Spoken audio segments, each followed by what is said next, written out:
Carry on. Okay. Can everybody else hear me? Yep, thank you very much. Good evening, councillors, and welcome to our council meeting this 16th of December 2025. Also welcome to the members of the public that haven't joined us by the look of it. And to everybody in watching on the live stream, together with our security team and our officers. If any member of the public, and there's none here, so I will skip that bit. With so many of us in the room, may I politely ask that we keep background noise to a minimum, including turning all your mobile phones and electronic devices to silent, please. Members are asked to refrain from interrupting speakers, and that the debate must be undertaken through me as chair. Should anyone wish to access the hearing loop for the hearing aids, the officers are able to assist. Sorry, not resist, but assist. Before we start, please ensure that you have inserted your cards into the microphone base. And then press the enter meeting cue or prompt, which will be on the screen on the base. I will be using the cue to speak function, therefore please press your microphone button if you wish to speak during the debate, and that will place you in the queue. When green, this confirms that you are in the queue, and when it turns red, the mic is ready for you to speak. You don't actually have to press the button anymore. So turning to the agenda, if I may, the minutes. May I please have a proposer for the approval of the minutes of the meeting held on the 14th of October 2025? Thank you, Councillor Waterman. I would like a seconder. Thank you very much, Councillor Lucanik. Are there any comments at all on the minutes before we move to a vote? No? Okay. All those in favour?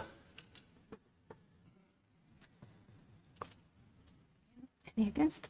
Any against? Any abstentions? No. The minutes of the meeting held on 14th of October 2025 are therefore confirmed as an accurate record. Item number 2, which is the chair's announcements, and you have actually, I've undertaken a lot of meetings since last month. The only one I'd really like to, well, two I'd like to mention would be the chair's Christmas Carol service, which was held in the cathedral, which was, I thought, very good. And I'd like to thank those people that came and attended, and hope that next year Peter will get more support from around the house and more people make the effort to go. Thank you. The other one was the SARS annual general meeting, which took place in Stowmarket. And as you may know, SARS, Suffolk Accident Rescue Service, is one of my charities, and I had the honour there to meet a lot of their members. And we are still looking for donations, so if you haven't already, please subscribe to that charity. Was there anything?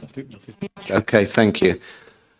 I'll stop boring you on that lot then, and move on to item number 3, announcements to include apologies for absence. So I would invite Teresa, the monitoring officer, to make any announcements in form of any apologies for absence received. Teresa. Thank you, Chair. We've received apologies for absence from Councillors Richard Ailcock, Michael Anderson, John Augustine, Paul Furman, Ian Holder, Andy Neal, Karen Richardson, Aaron Lucarini and Jim Thorndike. Thank you very much, Teresa. Item number 4, declarations of interest. I would like to remind members that it is their responsibility to declare any interest no later than when that agenda item is reached. And are there any that wish to make a declaration at this time? No. Thank you for that. Public participation on item 5. And we have no members of the public and nobody registered to speak. So straight on to item number 6, which is the leader's statement. Now, members may ask the leader questions on the content of the leader's statement, or, for that matter, on any council matter. 5 minutes is allowed for each question asked and for the answer to be given. The leader may invite responses also from his portfolio holders, and there's a maximum time allocation of 30 minutes for this item. So I would like to invite Councillor Waterman, the leader of the council, to introduce his statement. Brilliant. Okay, thank you very much, Chair. Quite a few things to rattle through with you tonight. A lot going on as ever. So the first one is under the heading Helping Entrepreneurs, and aspiring entrepreneurs and newly established businesses in West Suffolk are being given a major boost through a startup grant initiative. It's delivered in partnership by West Suffolk Council and Mentor. The grant scheme is designed to support businesses in their crucial early stages. Whether it's purchasing essential equipment, buying promotional material, or investing in tools to scale up operations, the funding can help businesses grow sustainably. I'm pleased to say businesses who have already benefited from this grant have seen real transformation. And there's an example I'll talk to you about briefly. And I know Councillor Wijanayaka has visited this particular one, which is run by an entrepreneur called Joanna Kempsmith. And that's Sugartown Toys, which some of you may have seen in Bury Town Centre. Joanna was able to use the startup grant to help open her new shop. She said the grant made it possible to invest in the essential equipment needed to get everything running smoothly. The funding has made a real practical impact on the day-to-day running of the shop and helped give her business a strong foundation to build on. The grants range from £300 to £1,500. And they're available on a co-investment basis. This initiative is part of a wider effort by Mentor and us, West Suffolk Council, to champion entrepreneurship and foster economic development across the district. So I'm sure all members will welcome that along with me. The second heading I've got to talk to you about tonight is Barley Homes. Barley Homes welcomed West Suffolk councillors and Rushbrook with Ruffham Parish councillors to visit the new development at Kingshaw Place for a very muddy boots event. Construction at Kingshaw Street, Ruffham, will deliver a mix of 13 new detached and semi-detached homes, 4 of which will be affordable. The visit saw how work was progressing significantly, with all homes now having roof coverings and are now watertight, ready for the installation of internal fittings. To improve efficiency and sustainability, each new dwelling has been constructed with a fabric-first approach and will include high levels of insulation. Heating and hot water is also being provided via air source heat pumps, with electric vehicle charging points also installed. Cabinet was pleased to approve the latest annual business plan from Barley Homes at its last meeting. Although the house building market is challenging for all small and medium developers, the company now have a potential pipeline of around 300 more homes, which will make a valuable contribution to the council's housing strategy. I know there have been questions about whether this involves a new direction for the company or not. I can assure all members that developing this pipeline has not required any change to the company's agreed strategic direction and what it was set up to do, which is basically to make a profit. Barley Homes is still building and selling homes on sites that are council-owned, which it has acquired in the market, and making a financial return to taxpayers at the same time, developing what might otherwise be undevelopable sites, and also providing extra homes for our residents. So moving on to the next heading for you, which is the Cornhill update. As you may have seen in the press, you may have seen for yourself, Adnams has opened the doors to its new Bury St Edmunds store last week at the rear end of the Cornhill development. The brewer, distiller and wine merchant returned to the town in time for the peak Christmas shopping period, and just 3 months after closing its previous town centre shop.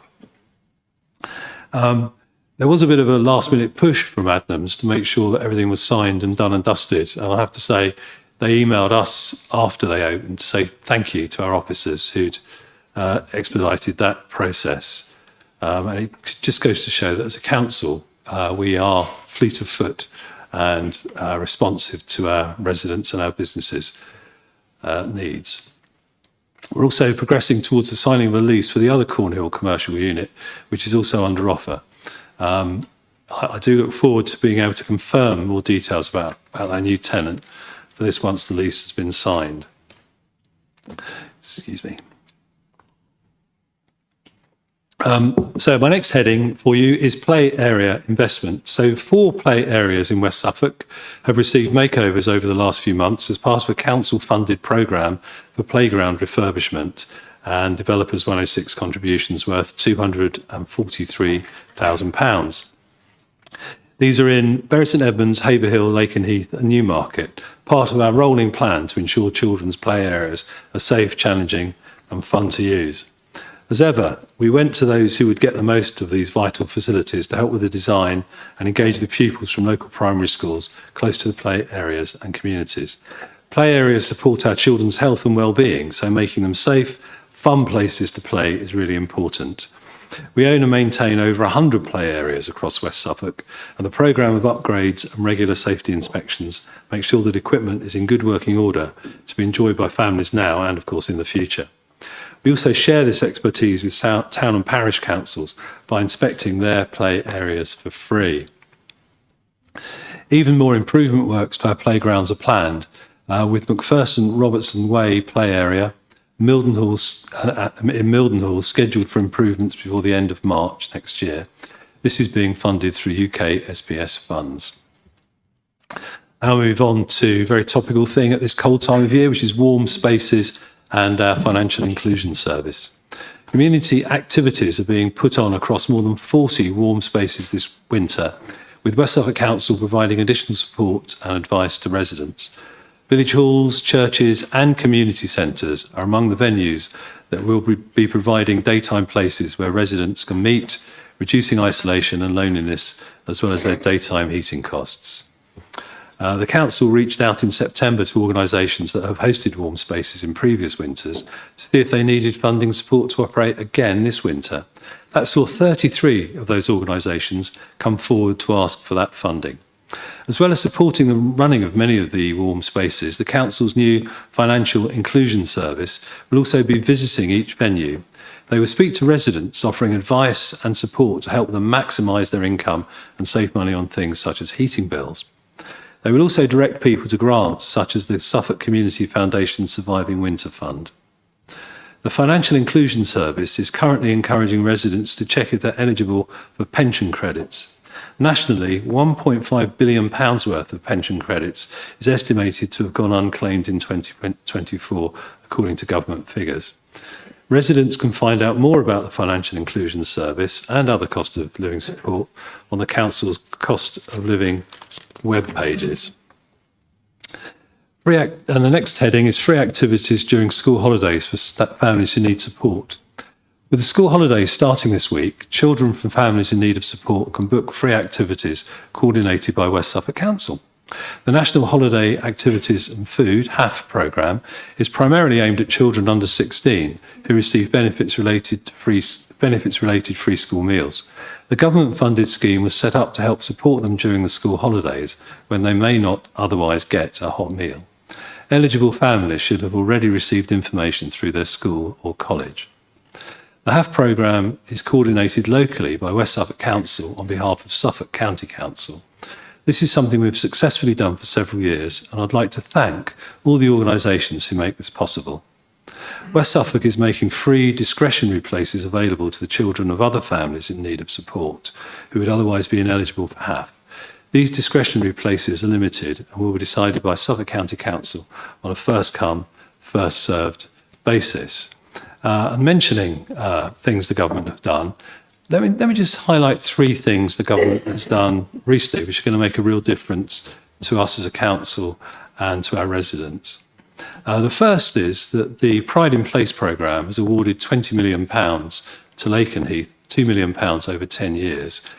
Because of the importance of this programme, we've asked one portfolio holder, Councillor Kelly, to oversee that programme. So it's really good news for Lakenheath. The second piece of good news, and these are big figures, is that nearly £29 million has been awarded by the government to Suffolk County Council to improve bus services. This is really good news for us because, as members will know, we've taken the lead in promoting much needed rural bus services in the district. And I'm hoping that as a council, we'll be able to take that work forward. And I'll be talking to Cabinet about how we can arrange for that to be done so that we can influence the County Council in spending that money effectively and wisely. And the third thing, which is going to make a real difference to the council's finances, is that the government have made it clear that the financial settlement this year will be over 3 years. So councils have got used to having a single year settlement, but this government has promised will enact 3-year settlements. So we'll look out for the announcement of that on sometime in the next few days. Finally, next year there will be many challenges, changes and opportunities for this council and for our businesses and for our people. I know you will continue to be at the heart of delivering new initiatives, high quality services and championing our residents. Finally, that's the word you all can't wait to hear. Finally, have a very Merry Christmas and a Happy New Year. Thank you very much, Councillor Waterman. I have Councillor Joe Mason, please, wishing to. Thank you, Chair. So I'm just looking for clarification, please. I am the section delivering in partnership. I'm part of the Haverhill Enhancement Working Group. And on October the 28th, and it's on the website today, it was announced that there's 3 projects that West Suffolk are undertaking to get things going. If you look at paragraph 35, it says we're also working with Haverhill Town Council, which is that group that I refer to promote and deliver 2 key initiatives, public realm lighting and town centre wayfinding as part of a wider regeneration project. It missed out what is on the website, which is upgrading street furniture as well. And I just wondered whether you can provide some clarification on that, whether it's been left out or whether it's been purposely left out because we're now not doing it. Thank you.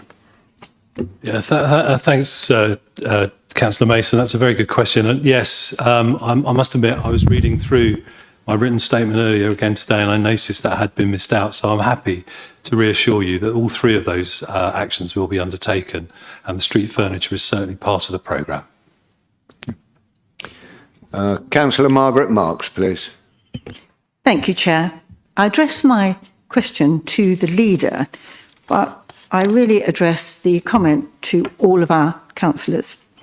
I quite like your comment earlier. We are here as councillors to champion the needs of our residents. And again, this really kind of falls under delivering in partnership. 15 months ago, the New Croft in Haverhill approached this council. They are really a state-of-the-art service that delivers amazing things for the community, and I do hope that the leader has visited them. It is known as a vibrant community sports and events hub, and it really has delivered magnificently from when it started with 11 football teams. It has now over 69 football teams, and they come from counties Cambridge, Essex, and across the country.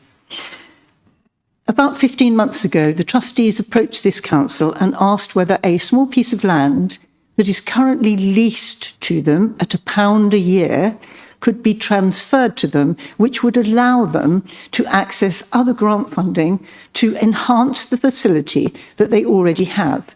Now, I think you'll agree with me that we see an awful lot of what we call mental health problems with young people, and getting them out and about and actually doing things in the community can relieve that enormously. So why would we not want to do that? I gather that the actual transfer of the asset was turned down, and that was very disappointing, and I don't fully understand why that happened, because it's completely useless to anybody else, and £1 a year doesn't really mean much to us. And I also understand that if we don't do anything before March or April next year, it may well be that we can't use our assets or transfer them. I understand further that there was then an agreement that a very simple process of extending the lease would take place. Well, that's several months later, and that has not happened. I would urge this council, please, to all get behind initiatives like this, where we are there exactly to support our community. And I would particularly ask the leader to visit the croft and to push forward to get either a transfer of the asset or an extension of that lease. Thank you. Thanks very much, Margaret. I don't know the answer to your question, but I'm very happy to take you up on the invitation to visit them. I think Councillor Hind might be able to throw a bit of light, though, on the question you've asked. So, Councillor Hind.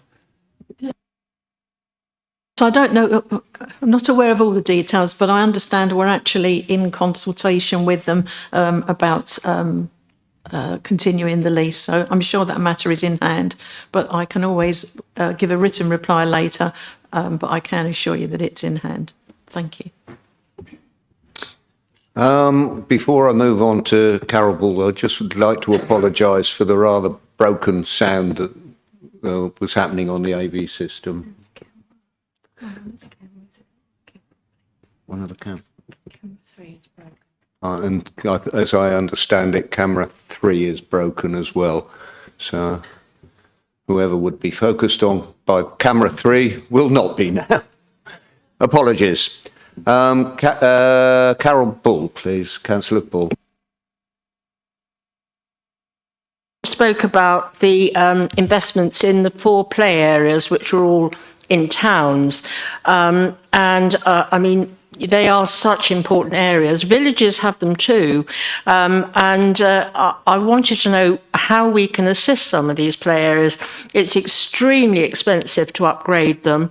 I know we do the inspections free, but that's a drop in the ocean, really. So I would like to know how you can help with some of these village play areas, because there are children there who need that just as much. Thank you. Thanks very much, Carol. You're absolutely right. I mean, those village play areas are incredibly important, possibly more important in a way in a village where there are less choice of facilities. I don't know the answer, but I don't know if one of my colleagues does. Perhaps Councillor Shipp might be able to throw some light on your question. Thanks, Chair. Yeah, they are important, we're only too happy to provide advice and guidance to town and parish councils and other providers of play areas regarding grant opportunities that are out there, and I'm sure the team from Families and Community can help you. But just to remind members that the play areas that we're investing in are ours, they're our assets as a council, as West Suffolk's, and towns and parish councils can either rely on grants or precept to pay for theirs. I appreciate they're expensive, but they are long-term facilities, therefore requiring long-term planning to deliver them. But only too happy to provide help and advice to any town or parish council in respect of their play areas in the future and funding opportunities associated with them.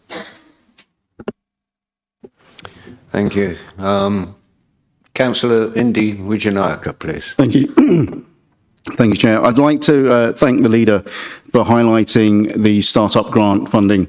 I think it's absolutely vitally important for our businesses, our business communities and our resident communities and our visitors that, this funding is available to make sure that we get a thriving and vibrant sort of town centres or even rural areas where businesses may operate. And I would also like to highlight that Mentor, as our delivery partner, are an absolutely fantastic delivery partner. They do amazing work for our business communities. especially those startups who are at the point of the most difficult of the life cycle of any business. And I would encourage any business who is eligible for these grants to actually take them up. Thank you, Chair. Yeah. Before I move on to Councillor Broughton, Sarah Broughton, I would just remind people that it is the opportunity to be asking Councillor Waterman questions about his statement or questions about other council business, not simply to make a statement. Thank you. Councillor Broughton, please. Thank you, Chair. I wanted to ask the leader on page 25 of his leader's statement, he refers to a newsletter that's going to be posted through people's doors after Christmas. Can I ask how many times per year will this happen? What is the cost per each time of the year? And has this been budgeted for? Thank you. So yes, thank you for asking about that. I'm really glad somebody did, because this is a really important initiative that the council is taking. We all know the problems that many people have accessing reliable information online, given the degradation of social media over the last few years, and the way that the algorithms often pump unhelpful and often untrue information at people. So we wanted a channel. We need, as a council, we need a channel where we can talk to our residents directly and openly and freely without that information being degraded by the interference of the algorithms. So initially, this is just a one-off. If it's successful, and I really do hope it will be, I haven't seen the final edition. They'll be going out very shortly, I'm told, next week, or the week after Christmas, in fact, so week after next. It looks exciting, it looks interesting, it looks like the kind of thing that when residents get it, they'll want to keep it aside to remind themselves of the important dates and the important information it contains. And that's something you can't really do with social media, where stuff vanishes very quickly and it's lost. So I'm hoping this will be something that residents really do appreciate. As I say, the initial one is a one-off. If it's successful, and I think it will be, then we'd be looking to make it a regular publication. And I'd ask all councillors if they've got stories or if they've got information they'd like to have highlighted in the magazine, then to let our communications team know, and they'll do their best to include as much information as they can. So in terms of the cost, which was part of your question, Councillor Broughton, it costs around 24p a copy. That's including printing, production, printing and delivery. And that's a total cost for each edition of £22,025.54. Not quite sure where the 54p comes from. Let's just round that up to £22,000, shall we? So that would be just under £100,000. That'd be £88,000 actually, if we do 4 a year. It's printed on carbon balanced paper, which is 100% PEFC certified, and it's the same paper as used by Baber and Mid Suffolk councils. As councils with quite a strong green tinge, I take it that that's something good. As I say, it is a one-off to begin with. We'll see how it goes, and I think the cost is very justified by that ability to speak directly to our residents. Thank you, Chair. Thank you. I would remind you that we're very rapidly approaching the 30 minutes allowed for this item. So if you could be very brief. We have 8 minutes left. Yeah, and I have 3 people in the queue, Sarah Pugh being the last one. That will be the last one. So I'll move to Bridget Major, please.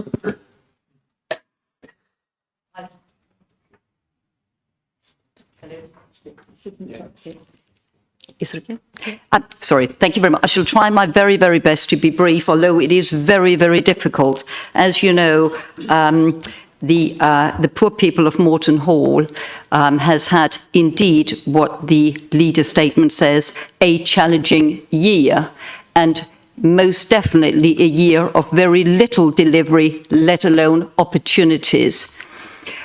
Would the leader please ensure the people of Moreton Hall that what is happening at the moment in respect of Royal Mail, and I appreciate we cannot talk about it very much because we are in criminal proceedings against this major company, but the new planning application that the company has rather sneakily now put in front of the council to try to alleviate the fact that they have broken the law so blatantly over the last 18 months will not be, as many residents has written to me today, a bit of window dressing in order to try to allow Royal Mail to abuse what was the original planning permission in order to try to accommodate their quite prolific growth, which is obviously delightful, but not when they haven't done the alternative investments. And planning permission has been put in, and my residents are writing to me saying that all it does is trying to make the residence parking permit that of fleet parking permit as a shared space. That is something that the leader will know from the last resident meeting that they do not want to see happening. Will you please ensure that this will be taken very seriously and that the residents of Moreton Hall does not have to keep feeling at a complete loss as to what this council is doing for them? We have an awful lot of newspaper articles at the moment where residents, not least in Ickworth, have got very similar problems to those we've been finding ourselves with in Moreton Hall. And it is about high time that we stand up for our residents. I very much hope the leader will help us in doing so. Thank you very much. Thanks very much, Birgitta. I appreciate your brevity. The poor people of Moreton Hall, I remember the meeting where we discussed taking legal action against Royal Mail, and exactly what has happened was predicted to happen. Unfortunately, neither you nor I nor our officers can go above the law, so we just have to allow the legal processes to take their time. Royal Mail, I think, are acting in very bad faith in the way they're working at the moment with the car parking. In terms of the other things that the poor people of Moreton Hall are suffering from, I mean, certainly the signage for the lorry routes, the thundering of trucks through the estate, these are all things that the county councillor for Moreton Hall has raised with the county council, and I will certainly support him and the residents in trying to get the county council to alleviate some of these terrible problems that people on Moreton Hall are suffering. Councillor Glossop, please. Thank you, Chairman. Yes, I'd just like to ask Cliff why the council is considering having a communication in the future to the residents when actually we have an annual report which should cover everything we've done in this last 12 months. And we used to put a lot in there about how the councillors were spending their locality budget and doing things in their local area. So I just feel that this new communication is just an extra cost to the council. And so I'd like to question it, please. Thank you. Thanks, Susan. As I said in answer to Sarah's question, this is a new way of communicating. Well, actually, it's not a new way. I think we're the only council in Suffolk that doesn't have a newsletter. Certainly in East Suffolk, which is the biggest by geographical area district council in the country, they think it's worthwhile because, like us, they have a very scattered population. They have a lot of very hard to reach people in rural areas. And some of those people have very intermittent, as we know, very intermittent internet connections. I was shown, and I haven't got them in front of me, but I was shown a couple of weeks ago some of the figures for a particular Facebook post. And when I worked out the percentage of our population that had seen it, it was about 2%. And of course, we don't know if those 2% of people were actually from West Suffolk or not. And we know there are a lot of bots and a lot of other strange creatures living on social media. So the aim is to make sure our residents do get unadulterated information from us as a council. And as I said in answer to Sarah's question, and I'll say the same to you, Susan, if there are things you'd like to have highlighted, things that are going on in your parish, in your community, then please do let our communications team know, and they'll be included in future editions. Thank you, Chair. Thank you. And last but not least, Councillor Pugh, please. Thank you very much, Chair. I'm also talking about the newsletter, please, Councillor Waterman. Will it be available electronically? I know you're talking about how green and environmental and delivered to people, but will there be electronic copies available? And if you are welcoming the content from all of us, why are we only hearing about it tonight? Well, it has been mentioned. Thanks, Sarah. It has been mentioned before.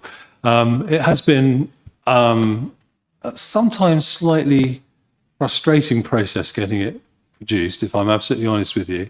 But our communications team worked their socks off to get what is actually an incredibly informative and colourful magazine put together. It will be available online as well. And one of the things that is particularly important about it is each page has a QR code. So if there's something you're particularly interested in, you can go to our digital resources. So as well as being a physical resource, it does also drive our residents to our online resources. And at the moment, that's something we very much want to encourage. So I think it works at both levels. Thank you very much. Thank you, Councillor Waterman. And all the questions. We are out of time and there are no further requests to questions. So I shall move on to the next item, which is item number 7. The referrals at items 7 through to 9 on your agenda were compiled before the decisions were taken by Cabinet and were based on the recommendations contained within each of the reports. I can confirm that no amendments were made by Cabinet to the recommendations. So item 7, referral from Cabinet on December the 9th, 2025, Treasury Management Report, September 2025. And I would like to call upon Councillor Hine to introduce this item and to move the motion, please. Thank you, Chair. This report was to have been considered at a scheduled meeting of the Financial Resilience Subcommittee in November, but because of changes to the membership of that committee, it went directly to PASC. The purpose of it shows the Treasury management performance up to the 30th of September of this year, at which point the Council held 49 million of investments and borrowing of 9.1 million. Interest that we received in the first half drove a budget surplus of £604,028 due to higher levels of cash invested than included in the budget. So this surplus has been moved to the Capital Projects Financing Reserve in order to mitigate the risk of future borrowing in the current interest rate environment. So I'm happy to take questions if anyone has any, but I'm asking you tonight for your approval of this item, please. Thank you, Councillor Hind. Who wishes to second the motion, please? I'll second. Thank you very much, Councillor Armitage. We will. Do you want to speak now, or would you like to reserve your right at the end? I don't wish to speak now. I'll reserve my right if. Thank you. Thank you. Okay, we have Councillor Wakelam, please. Thank you, Chair, and I hope you can hear me. I've asked this question before in Council, but I repeat it for this administration. But before I do that, I'd like to say it's very pleasing to see that our finances continue to be in good order and they continue to be well managed. That's always been a hallmark of this Council, and it's good to see it continue. My question, however, relates to investments. Do we have any policy at all about considering where our monies are invested?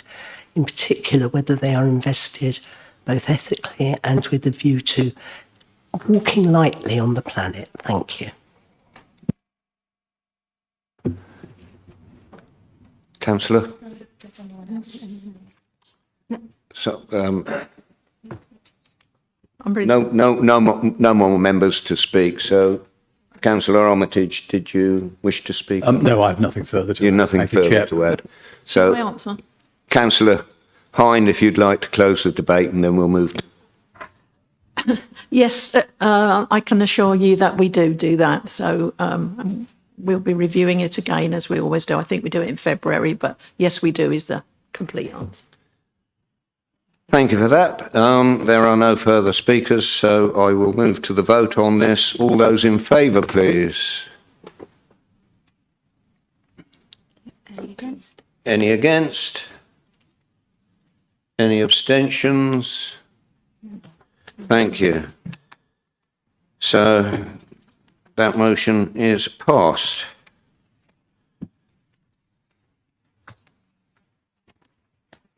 Item number 8, referral from Cabinet, 9th of December 2025, West Suffolk Local Council Tax Reduction Scheme for 26 to 2027. And again, I call upon Councillor Hind to move the motion, please. Thank you, Chair. This report lays out the detail and context behind the West Suffolk Local Council Tax Reduction Scheme, LCTRS for short. It's proposed to extend the current maximum benefit of 100% reduction for working age claimants into 26 to 27. This would again be for 1 year only and is designed to support low-income working age household residents. A consultation exercise on this has taken place in November in the form of an online survey which was distributed to all councillors, stakeholders such as Citizens Advice, debt and money management organisations and local disability groups. It was also published on social media and sent to the local press. We received 22 responses from 16 individuals and 6 organisations. Out of all the respondents, 55% strongly agreed or agreed with the proposal to extend the maximum discount. 45% strongly disagreed or disagreed with the proposal to extend the maximum discount. And 6 of the 8 individuals who disagree provided an explanation as to why they strongly agreed or disagreed. Some concerns were raised that the need for all residents to contribute to the cost of services and that council tax could be administered in a way that was fair, irrespective of income and household composition, and that additional support should also be given to pensioners and single people. One respondent stated that any changes for support should be agreed at a national level. So, Citizens Advice, West Suffolk, Flagship Housing, Havebury Housing, and Santon Downham Parish Council confirmed their support to expend the maximum discount for a further year. Whilst West Suffolk Police welcome initiatives to support communities, they did not support the proposal and raised concerns regarding the financial impact on them as a major preceptor. Haverhill Town Council strongly agreed with the principle of the proposal, but not the proposed system of allocating the additional cost. In actual fact, the cost of adopting this proposal comes at a reduction of £50,000 in council tax income for West Suffolk Council. Across West Suffolk, if we were to extend this targeted reduction for a further year, based on the percentage of the council tax bill that town and parish councils receive from people on LCTRS, the total across all towns and parish councils would be a total of £24,000 reduction, 4.5% of the total reduction. This sum is divided up by all the parish and town councils according to the percentage of council taxpayers in their district or people who receive an LCTR. And this has already been allowed for and assumed in the provisional 26-27 council tax bases for town and parish areas, which was issued to clerks by the council. I don't know if anyone's got any questions, but I'm seeking agreement to continue this for 26-27. Thank you. Thank you very much, Councillor Hind. Who would like to second this motion, please? Councillor? To second this motion and reserve my right to speak at the end. Lovely. Thank you very much. Councillor Speed, please. Yeah, good evening. Thank you. I remember we discussed this similar situation last year, and my feeling remains the same. That there are 2 or 3 issues, I think, at stake. The first one is that the amount that is requested under the 8.5% level, I believe is very small indeed. But I think it does confer upon individuals their participation in society and the services that they look to and they are provided with. I think that's quite important. Otherwise, we are to an extent disenfranchising a certain group of people. Secondly, disenfranchising in the sense that they're not contributing. Secondly, this is the third time which we've done a just once more 12 months. So it's now the 36th month of just once more years.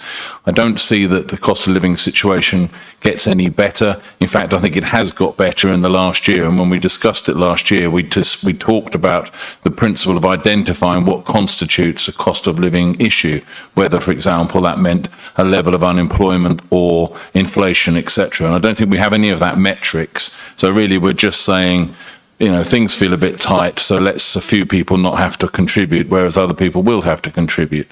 And I think fundamentally there's a point under point 7 which talks about it not affecting the council tax base, but I think that must be incorrect. The revenue to the council affects all council taxpayers. It affects what we have at our disposal to spend, and if a proportion aren't contributing, then by definition others must be contributing a little more, however small.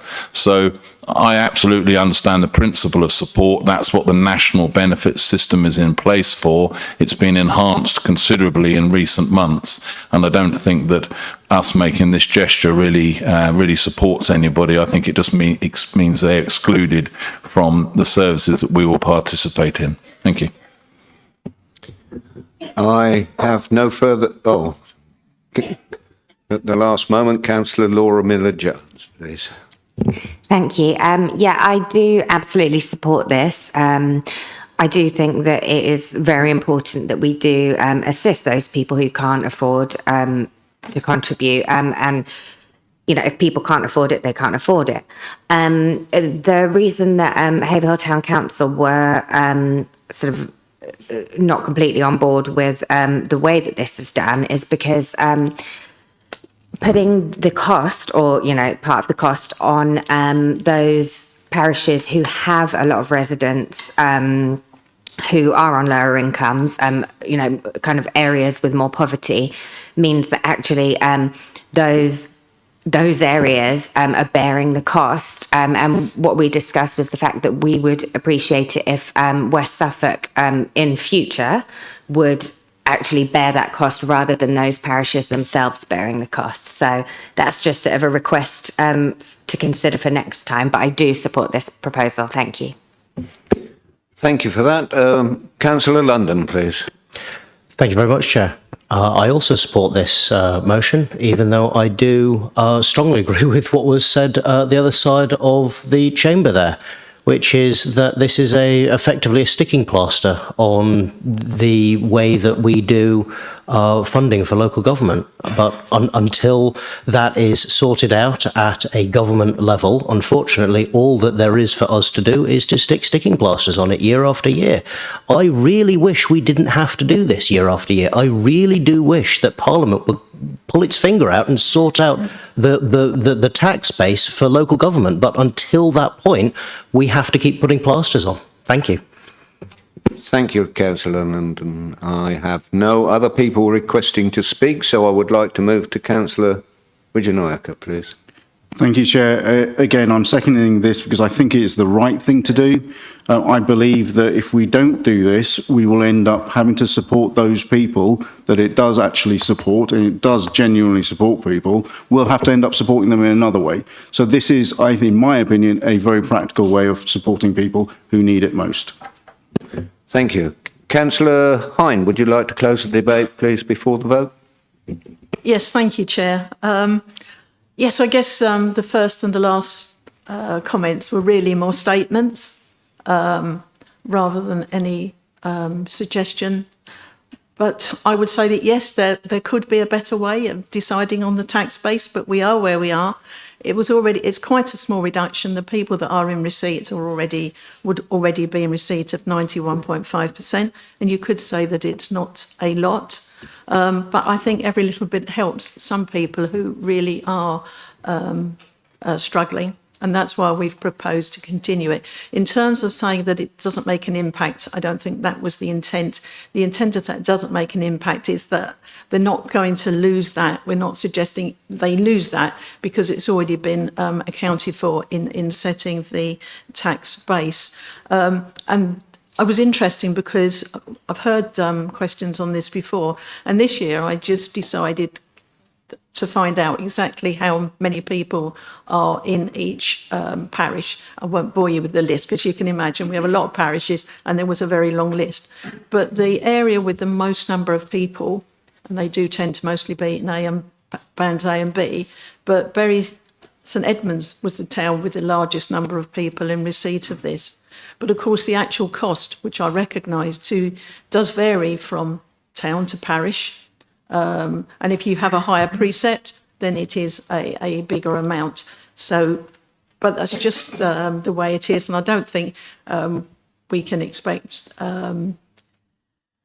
West Suffolk Council just to simply absorb that, because I think the leader said earlier on that sometimes when you do that, basically it's still the council taxpayer that is effectively subsidising that, and we would have less. So I do think it's fair. And I think it's important to consider it for another year.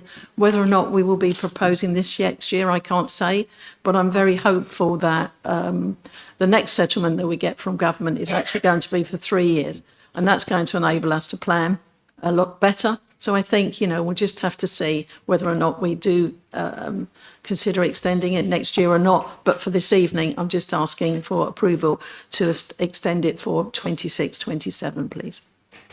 Thank you very much, Councillor Hind. I would like to move to the vote on this, please. All those in favour?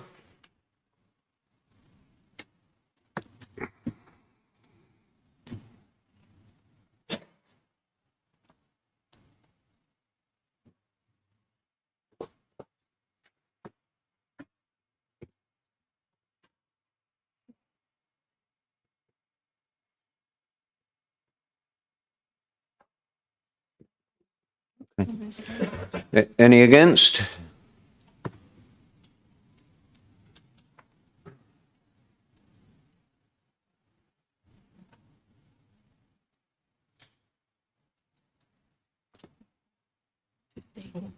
Any abstentions? No. Thank you very much. That motion is carried. Thank you. Item number 9, referral from Cabinet on the 9th of December 2025, the council tax base for tax setting purposes. And I call upon Councillor Hind to move this motion. Thank you. Thank you, Chair. Yes, I mentioned this in the previous reply, but this is just a report which establishes the tax base for 26 to 27 in the constituent areas of West Suffolk. So the tax base reflects the changes proposed to the LCTRS, plus technical changes and the property growth in the property base, the additional houses. So for this year, this has resulted in a tax base figure of 60,791.93 equivalent Band D dwellings, which is an increase of 1341.94 on the tax base for the current year. So I think we just have to approve this, please. Yep. It's what it is. It's based on figures, so I can change them. Thank you very much, Councillor Hind. Who would like to second this motion, please? Yeah, Councillor Smith, thank you. Would you like to speak now, or would you like to reserve your right to speak at the end? I reserve my right to speak, thank you. Sorry? I reserve my right to speak, thank you. We have no current requests for anybody questioning or what have you, so I would go back to Councillor Smith. No, nothing to say, thank you. Nothing to say, thank you. Councillor Hind, would you like to close the debate? Thank you. Nothing to add, Chair. Thank you very much. I'll move straight to the vote then on that. All those in favour, please. Any against? Any abstentions? Were you voting against, or? The Councillor Speed. No. Any abstentions? No. Okay, that motion is carried. Thank you very much indeed. I move on to item number 10 even, which is the Wickerbrook Neighbourhood Plan referendum and decision to make as a West Suffolk Development Plan document. And I would call upon Councillor Stennett to introduce this item and move the motion, please. Thank you, Chair. It gives me great pleasure to introduce the Wickenbrook Neighbourhood Plan, page 41 of your document pack. The plan has been prepared by Wickenbrook Neighbourhood Plan Working Group, led by Wickenbrook Parish Council. Neighbourhood plans give communities important new rights around local planning. A neighbourhood plan is written by the local community. This means by the very people who know and love the area. Neighbourhood plans should be read alongside documents which make up the District Council's development plan and are used to decide whether to approve planning applications. A neighbourhood plan is a legal document which must be used by councils when deciding on local planning applications. There are certain procedures that must be followed when they are drawn up. For a neighbourhood plan to become part of the development plan, it must follow a statutory process involving public consultations at each stage, including designation of the plan's area. That's pre-submission, submission, examination, and finally by referendum, which took place on the 13th of November 2025. The neighbourhood plan was successful at the referendum as more than 50% of the turnout voted yes. A majority of 284 people voted yes and 62 voted no, with a turnout of 33.01%. The independent examiner summarised the plan well, stating that the plan is distinctive in addressing a specific set of issues that have been identified and refined by the wider community to safeguard the character and settings of the neighbourhood area. Preparing the Wickenbrook Neighbourhood Plan has been a huge undertaking, which could not have been possible without the dedication and hard work of the Wickenbrook Parish Council and the Working Group. I especially would like to thank Councillor Tracy Turner and members of the Working Group, including Richard Byers, Diana Carroll, Emily Bayman, Jamie Green, Pemmy Bayman, Sandra Law, Roger Merry, Sue Stamberg and Tara Hayden. They should all be congratulated on the successful production of this neighbourhood plan and outcome of the referendum. The last step in this journey will be taken shortly when the council is asked to adopt the neighbourhood plan as part of the planning policy used to determine planning applications. Therefore, I move to the recommendation.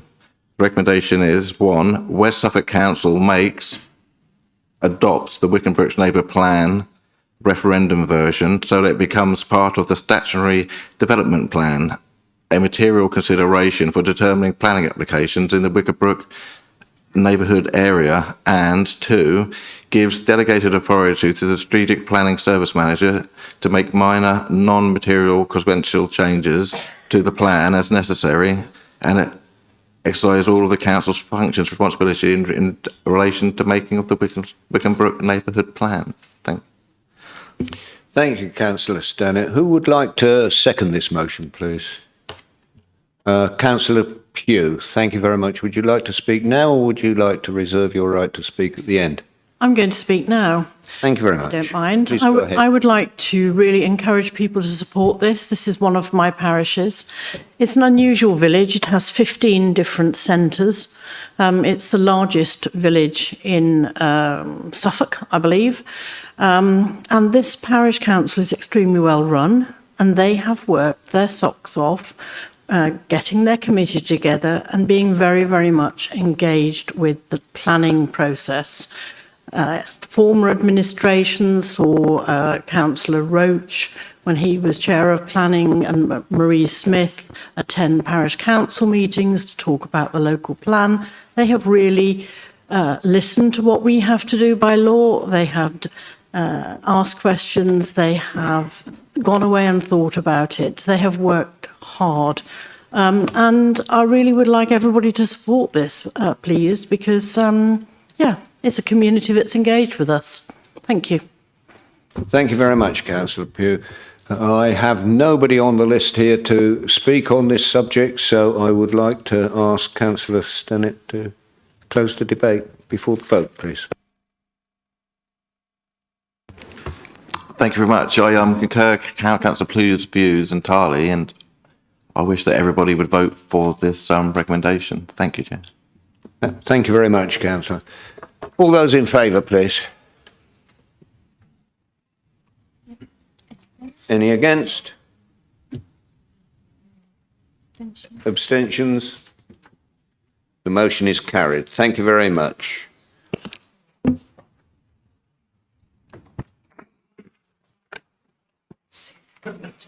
Sorry. Yeah.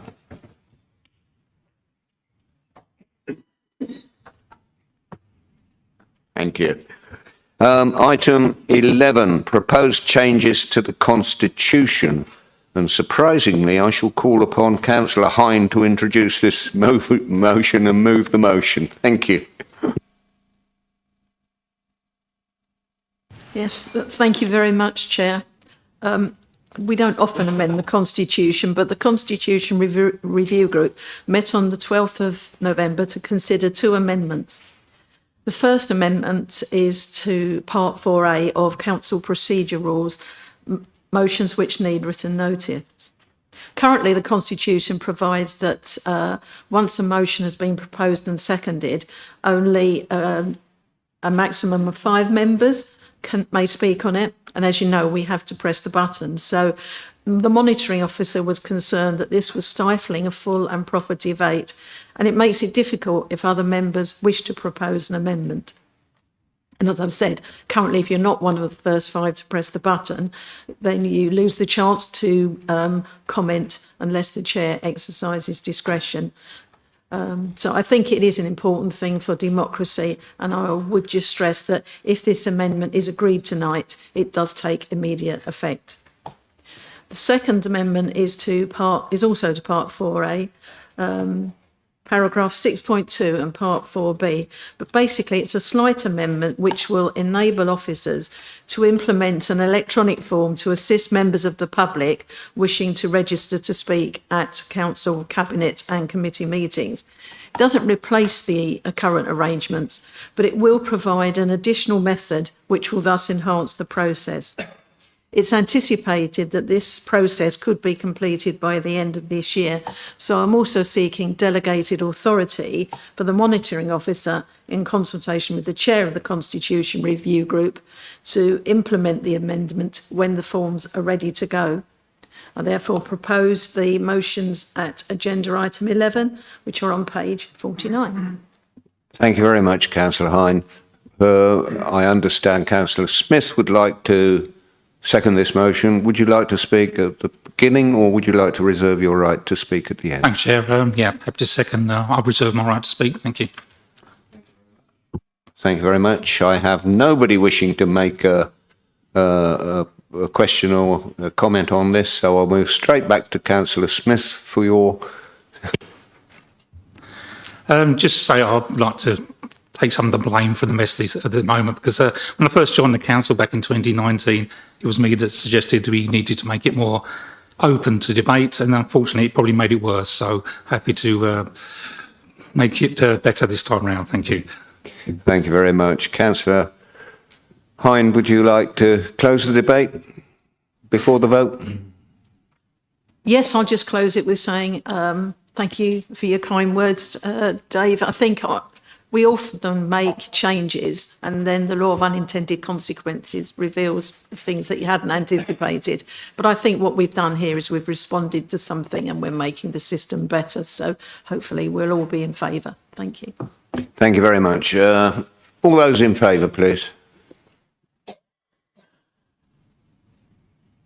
Any against? Any against? Abstentions? That motion is carried. Thank you very much indeed. Swiftly on to item number 12, Community Governance Review. And I would like to call upon Councillor Hine to introduce this item and to move the motion, please. Thank you. I'm presenting a report seeking your approval to commence a community governance review. This will look at the governance arrangements for our parish and town councils. The last review was carried out between 21 and 22, ahead of the May 23 parish and town council elections. Since then, we've received interest from some parish councils about possible government changes before the next elections in May 2027. So essentially, the review will concentrate on the names and styles of any existing parish council, the number of councillors to be elected to any existing parish council, warding arrangements of an existing parish council, the name of wards and the number of councillors to be elected for any such ward. So due to LGR and the work to develop interim warding arrangements for the unitary local government, this review will not consider any requests involving changes to external boundaries between parishes. The report, along with the terms of reference at Appendix A, sets out the timetable for the review and the areas that can be considered for change. It also recommends setting up a task and finish group to oversee the process. Group leaders will be asked to nominate members to sit on the group, and I'm keen to ensure a good balance of representation from both towns and rural areas. So if you'd like to be involved, please speak to your group leader. So I propose the recommendations as set out in the report, and I will look forward to updating you more at a future meeting. Thank you. Thank you, Councillor Hine. Who would like to? Councillor Lucanic. I'm happy to second, Chair, but nothing to add. Nothing to add, so you don't wish to reserve your right to? Nothing to add, Chair. Thank you very much. We have nobody wishing to speak, so I will move, as Councillor Lucanic has nothing to add, for Councillor Hine to close the debate before the vote, please. Thank you. Just please vote for it. Thank you. All those in favour? Any against? Any abstentions? Thank you. That motion is carried. Item 13, change of polling place. I call upon Councillor Hine to introduce this item and move the motion. Thank you. Well, this is a really good news story where arrangements for polling districts and places are reserved for council decision, and this is a very positive development in Bradfield St Clair. Their village hall has recently been refurbished, and as part of the improvements, it's now accessible to wheelchair users. Following assessment, the building is now considered suitable for use as a polling station. So all we're doing really is seek council approval to amend the schedule of polling districts and polling places so that Bradfield St Clair Village Hall becomes the designated polling place for the Bradfield St Clair polling district. As I said, it's a good news story, and I propose the recommendation as set out in the report. Thank you. Thank you very much, Councillor Hine. I understand Councillor Mildmay White wishes to second this. Thank you. Yes, I'm delighted to second this. All 130 odd people in Bradfield St Clair are absolutely delighted to have their polling station back.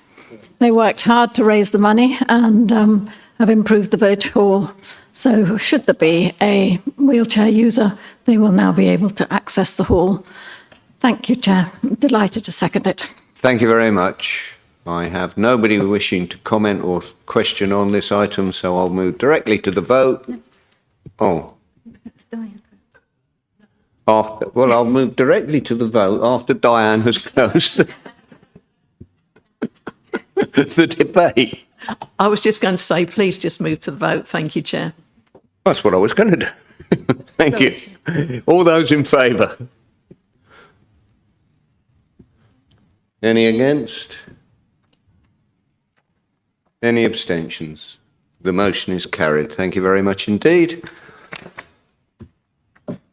Item number 14, which is the appointment of Vice Chair of the Performance and Audit Scrutiny Committee for 25 to 26. You will have noted from the agenda that the Council is required to appoint a new Vice Chair of the Performance and Audit Scrutiny Committee.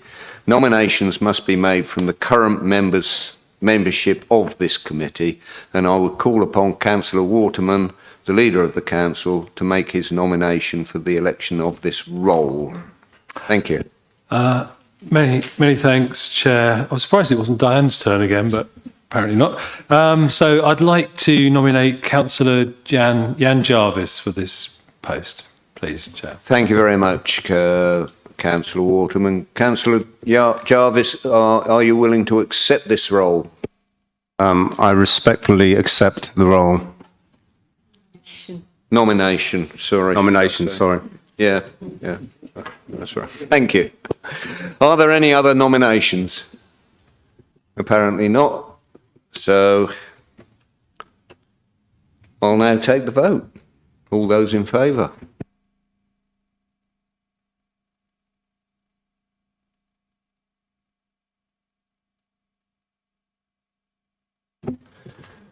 No, so you now have the role. My earlier statement. Yeah. So I declare that Councillor Jan Jarvis is elected Vice Chair of the Performance and Audit Scrutiny Committee for the remainder of 25 to 26 municipal year. Thank you. Item number 15, formation of a new political group and review of the political balance. On the 15th of November 2025, the monitoring officer, being the proper officer for this purpose, received notification from Councillor Adrian Whittle and Councillor Holder that they had, in accordance with Regulation 8 of the Local Government, Committees and Political Groups, Regulations 1990, formed a new political group. The political group is called Reform UK Group West Suffolk, and the group leader is Councillor Whittle. In accordance with Regulation 17 of the regulations, a review of the representation of different political groups, which is referred to as the political balance, must be performed as soon as practical after there is delivered to the proper officer a notice under Regulation 8, where such delivery is more than 1 month after the last review carried out in accordance with Section 1510B of the Local Government and Housing Act 1989.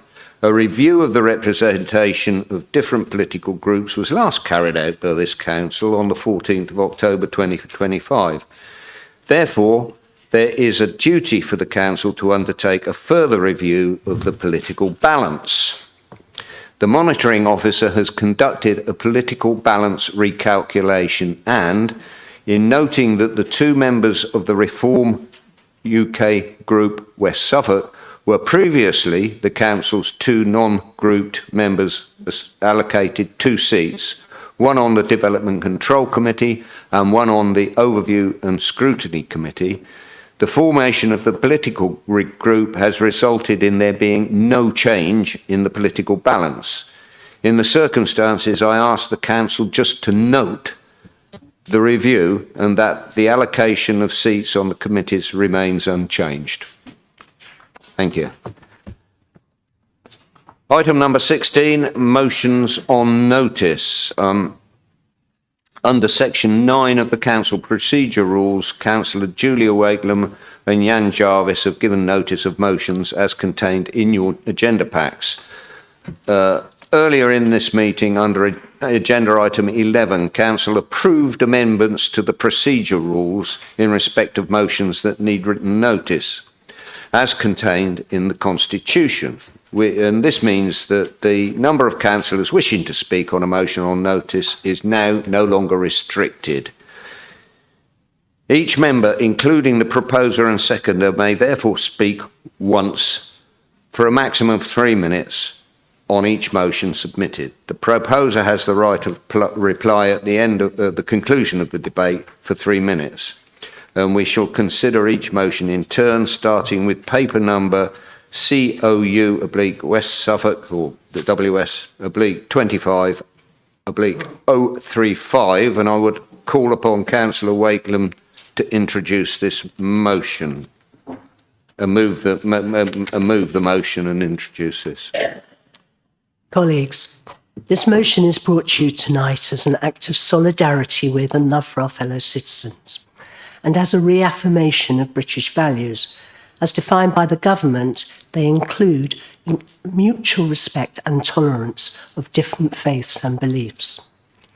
Sadly, as we have set out in the preamble to this motion, recently those values have been absent in much public discourse, and the impact of that is being felt in our own communities.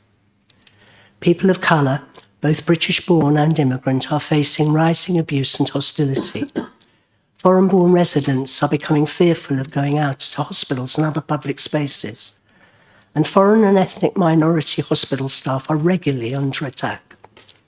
Is this the country that we want our children and grandchildren to grow up in?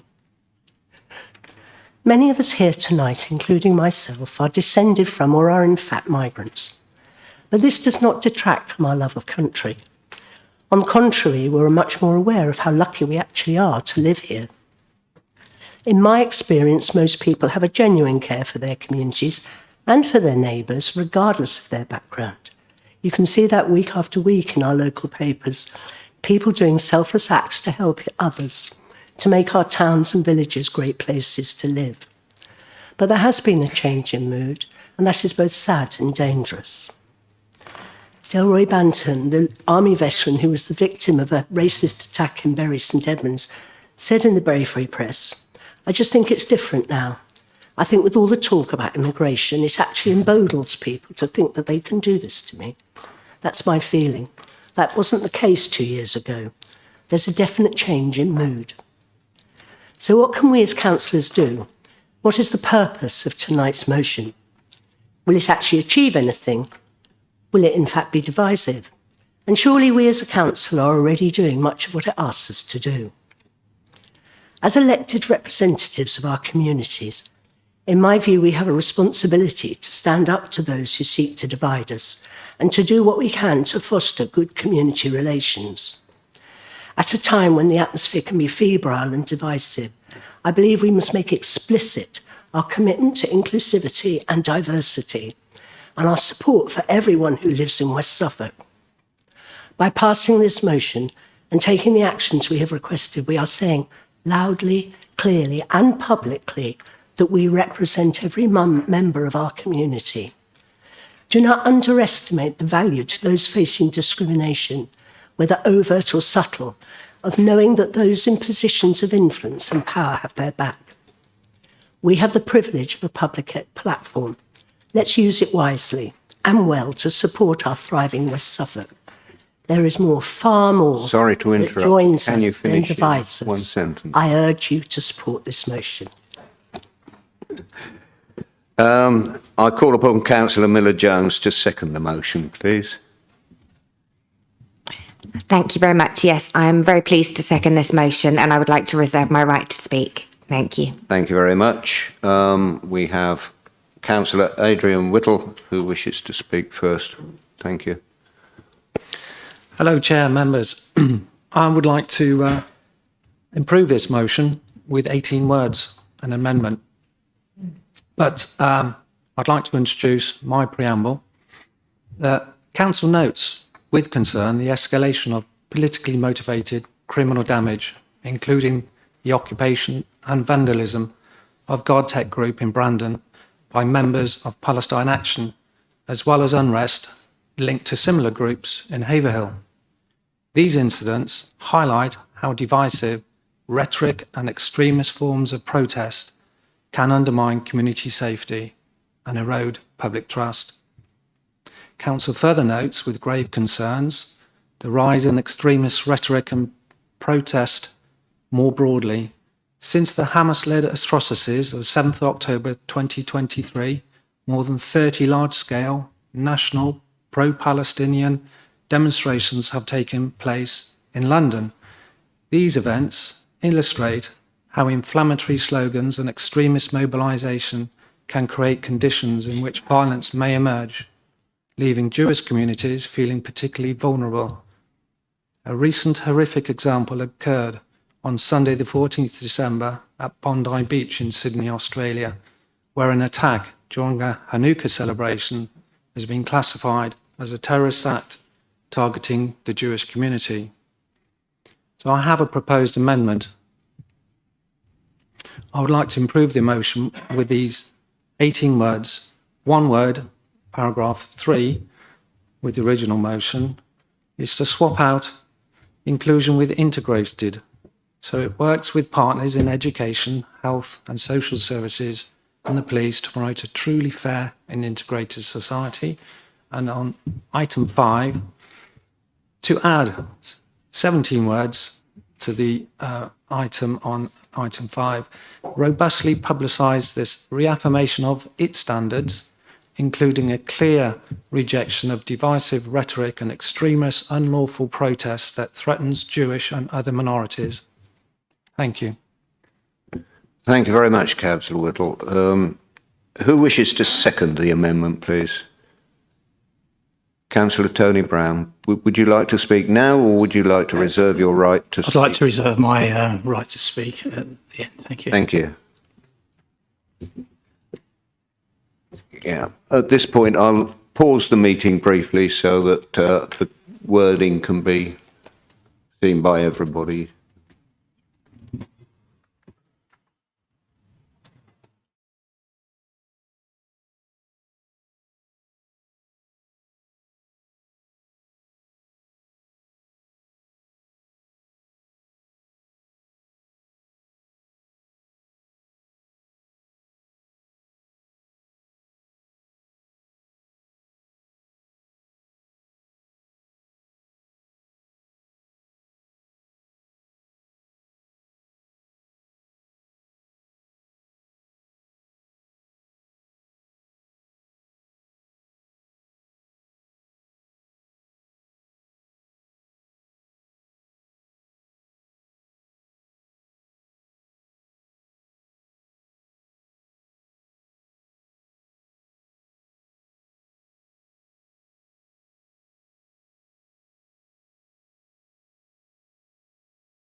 Right, I have Councillor Richard O'Driscoll, please. Yes, thank you very much, Chair. I'm speaking against the amendment. The wording, particularly in paragraph 5, does set out a hierarchy of prejudice, in my view, and as such contributes to the very division the motion seeks to challenge. So I oppose it. Thank you. Thank you very much, Councillor O'Driscoll. Councillor Joe Mason, please. Thank you, Chair. I have a huge issue with the motion that has been brought to Council. I'd much rather it hadn't been. The preamble. Excuse me, are you speaking on the amendment? Yes. Yes. So the preamble, which talks. So let me just get my notes because I want to be very careful. It's a delicate subject, so bear with me, please.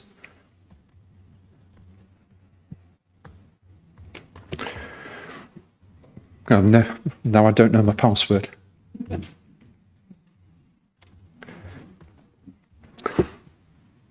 Can I come back, Chair? Sorry. No, we can't come back. You can't come back, unfortunately. Let me try one more time. I know I'm using up time.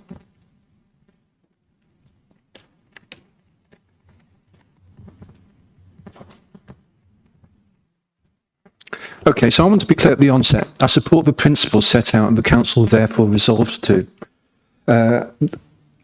section of his motion which reaffirms the value of every resident fostering good relations and maintaining high standards of public debate, all things the Council already strives to do and should continue to do. However, I cannot support the motion, the amended motion as drafted, or the original, because I do not agree with the framing and assertions made in the preamble. The preamble makes a series of broad national claims about rising racial tensions and motivations of unnamed politicians and commentators and the causes of economic hardship in the country. These are contested political judgments, not established facts, and they go well beyond the proper role of a local authority. The Council exists to deliver services, manage public money responsibly, and represent all of our residents, regardless of how they vote or what views they hold. When we're attributing motives implying bad faith or suggesting that certain viewpoints are merely distractions or acts of division, we risk undermining that responsibility. I also have concerns about the way that national issues are being imported into our local district council motion without clear local evidence. We should be extremely careful before asserting that national trends or rhetoric are directly driving behaviour in our own communities. Doing so risks oversimplifying complex issues and, ironically, can deepen division rather than reduce it. We can and should condemn abuse, violence and hatred wherever they occur. We can do that without political commentary, without assigning blame and without language that some residents will feel misrepresents their legitimate concerns about immigration, public services or the cost of living. For those reasons, Chair, I would gladly support the resolutions if they stood alone. I cannot support a motion whose preamble is politically loaded, nationally focused, and outside the appropriate remit of the Council. I urge colleagues to reflect on whether this motion would be stronger and more unifying if it focused on what we do rather on contested narratives about why. Thank you. Thank you very much. Councillor Hind, Diane Hyde, please. Thank you, Chair. Yes, I want to say that I have to vote against the amendments. I think that the existing words were well chosen, and inclusion means exactly that. It means it's everyone and it's equal, and as the word implies, inclusive. And as the other amendments are necessary, and why I think it's the exact opposite of inclusivity. If you start to just list groups, then you're only including certain groups, you're not including everybody. And surely the whole point is about inclusivity. I might comment on the actual original motion, but I'll wait to see what the debate is there. But I just wanted to say for now, since we're only supposed to be speaking to the amendment, that I'm opposed to the amendment. Thank you. Thank you, Councillor Hind. Councillor Margaret Marks, please.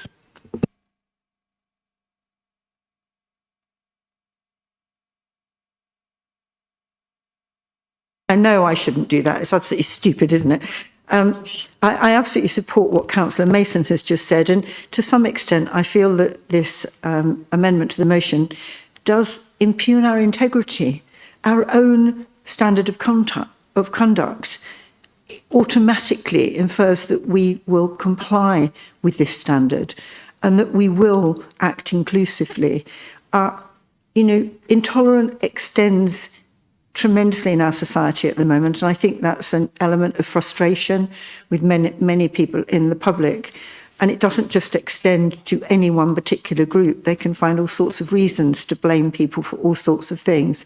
And I think, we need to stand by our own standard of conduct, which we do, and simply say, this is the way that we behave as councillors. This is what we signed up to do. And otherwise, I feel this very much impugns our integrity if we sign up to this as an individual document. Thank you. Thanks, Councillor Marks. Councillor Roger Dicker, please. Thank you, Mr. Chairman. I wasn't intending to speak tonight over this, and then certain actions happened a little while ago, and I really do now want to speak of it. We are all aware of what happened in Australia just a few days ago, and those may remember what happened in Manchester again a short while ago, when on our own doorstep Jewish people were murdered by extremists, say in this country. I would support this amendment basically because I think at this moment in time the Jewish community should be mentioned and they should be supported. All through time they've been persecuted, and even now in what we consider proper Western countries, it's still happening. And I think this amendment was right to be mentioned at this moment in time. Overall, I agree very much with what Councillor Mason has said. I think there is no need for this, for the original motion to be brought to us and everything. I'd like to think that most councillors know how to behave. We have our own standards committee and things to sort certain issues out. However, it is with us here now, and I'm fully happy to support the amendment tonight. Thank you. Thank you, Councillor Dicker.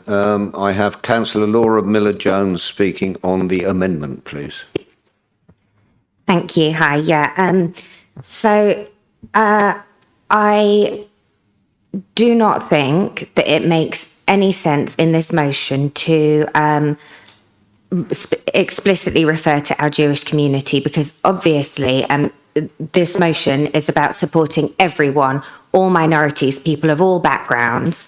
But if we start to name specific communities, then we need to name other communities. We need to list everybody that we're talking about who is currently suffering from discrimination and, threats of violence. And that would just be impossible. It would be impossible to list all of the communities. So in that respect, it makes no sense to me to start doing that with this motion, while I obviously completely sort of respect the intent of wanting to show our support to the Jewish community. I don't think Councillor Mason's point was about the amendment. Councillor Mason seemed to speak on the motion, although we're supposed to be discussing the amendment right now. But as he did, I will sort of come back to what he said in this discussion on the amendment. Referring to it as sort of political commentary, I don't think that should be the case at all. I don't think being anti-racist is an issue that should be divisive or politicised. I believe that all of us in this chamber, across the whole chamber, would hopefully consider ourselves to be anti-racist, and in that respect, support this motion on that basis. So yeah, it's not a political issue at all. I think people all across this chamber are going to support the motion on the basis that we are anti-racist as a council. Thank you. Thank you, Councillor. I have no further people wishing to speak on the amendment, so I will return to Councillor Brown, who reserved his right to speak. Thank you. Yeah, thank you, Chair. Councillor Laura Miller-Jones said that we weren't speaking around specific groups, but in Councillor Wakelam's actual motion, she mentions a serviceman that was racially abused, and which was absolutely terrible thing. I'm a serviceman. I'd hate to. I serve with men from all parts of the world, all colours, ethnicities, and religions, and we all got on very, very well. And I count many of those people as great friends. So specific groups were mentioned in the motion. So why not the Jewish community? They have been under the hammer over the last 2 years. I've seen demonstrations in London where people are actually carrying banners with Hitler was right on there, swastikas. We've had people murdered in synagogues in this country. We've had people murdered on the beach on Sunday. It is a huge problem, and I think they have been picked on specifically. So I think Councillor Whittle has been right to actually highlight what's been going on there amongst his amendment. And but I say I do agree with a lot of what Councillor Mason said, and he's spot on as well. Thank you. Thank you very much. I would like to return to Councillor Julia Wakelam as the proposer of the original motion. And do you wish to respond to this? Thank you. Are you asking me to respond to the amendment, the proposed amendment? Yes, I cannot accept the proposed amendment for the reasons outlined most succinctly by Councillor O'Driscoll and Councillor Miller-Jones. Thank you very much. I move to the vote as we have nobody. Sorry? On the amendment. I'll make it very plain. It is on the amendment, Councillor Whittle's amendment, that we are voting. Those in favour, please.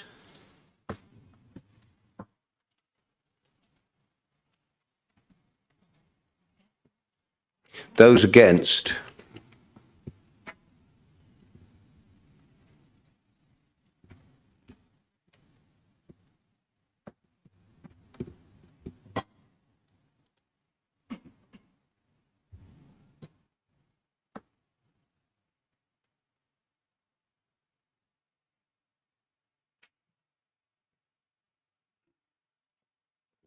Any abstentions?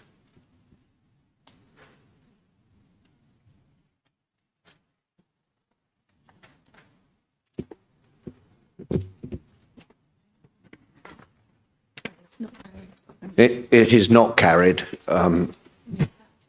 So we will return, if I can find the page, to the substantive.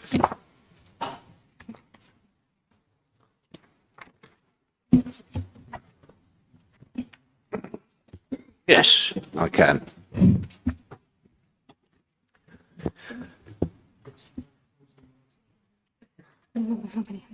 So we're back on the.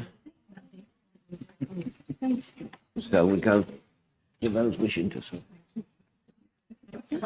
Right. Okay. Right. Problem with the heater? No problem. As the amendment has failed, we now go back to the debate on the original motion. Members that have already spoken on this cannot speak again on the original motion, but we have Rachel Hood who can. Yes. Thank you. Okay, so I'm speaking on the motion then. Yes. Okay. So Councillor Wakelam asked what we as councillors can do, and Councillor Miller-Jones tells us that we mustn't be anti-racist. Well,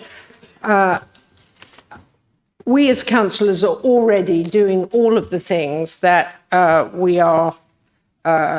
are being listed here. The preamble to what I consider to be a virtue signalling and patronising motion is full of sweeping statements and assertions, and it's totally devoid of facts. We're all councillors and we all work for our residents, and actually I take exception to it being suggested that that's not what we're already doing. We adhere to the Code of Conduct and the Nolan Principles. And frankly, I think it's demeaning and embarrassing to give credence to what comes across to me when I read it as a sort of ill thought out, meaningless word salad. That's not our job. Our job is to do the practical things for our residents.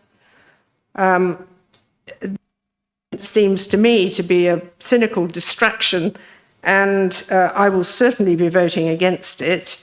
And I think we all need to consider that our role is to provide, as we all do at this council, assistance to our residents, the representation to all of our residents, and I cannot think of a member who's not doing this already. So I think we are acting above ourselves, above our pay grades, and actually making the suggestion that this is not already happening seems to me to be a disappointing approach. So I think that it's very clear councillors do this already, and we certainly don't need to virtue signal in this way. Thank you. Thank you, Councillor Hood. Councillor Higgins, please. I won't touch it. Okay, thank you, Chair. In a lot of ways, Councillor Hood is correct. A lot of these things are happening. The council obviously is the elected members, but it's also all the people that we employ to work for us. And I think that's something like 800 people. If you put them all together, it's quite a large number. And I know for sure that all those people are working to those standards.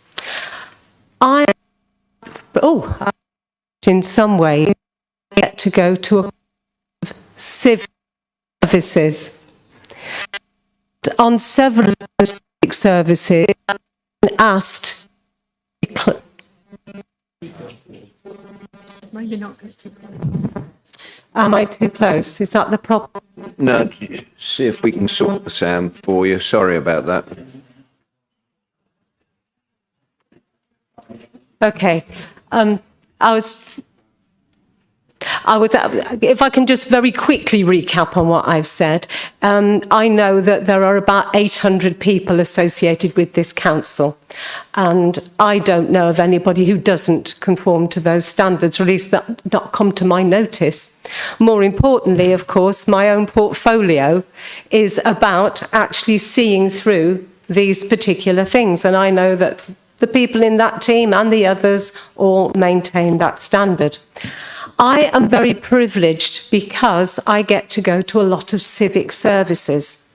And on more than one occasion over the last couple of years, I've been asked to stand by the leading priest. Sometimes it's been the Dean of the Cathedral, sometimes it's been somebody from Ipswich that's even higher, and asked to reaffirm as a councillor my pledges, and to do that boldly and proudly in church and in the community. And I've been very happy to do that. So I think, given the background which we have got at the moment, with all the tensions that are going on, I'd be quite happy to support this motion and reaffirm again all those pledges that I made to the community. Thank you. Thank you very much, Councillor Higgins. Councillor Waldron, please. Thank you, Chair. I really haven't got much to say on this. I do support what Councillor Hood said.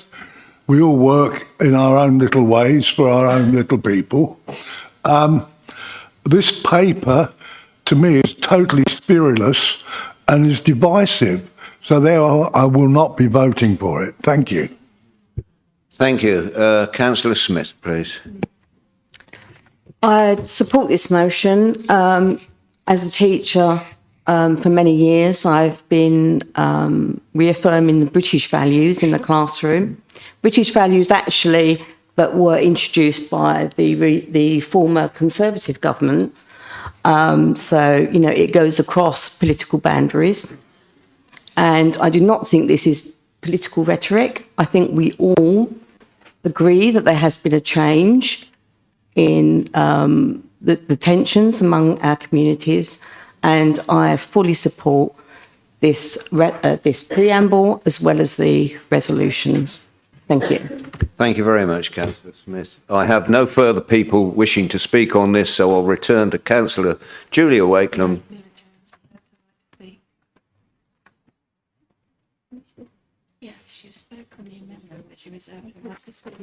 Right, okay, I'm corrected here. It is Councillor Miller-Jones. I was right first time round. Thank you. Am I on? Yeah. Okay. Great. Thank you very much. Just to come back on a couple of points, a couple of people mentioned that they felt that this was a suggestion that we're not already doing these things that are suggested, but that's not it at all. The motion isn't suggesting that we are somehow at the moment failing to meet these standards. This is about a commitment to refocus on these points and to reaffirm our support to those residents who most need that support right now.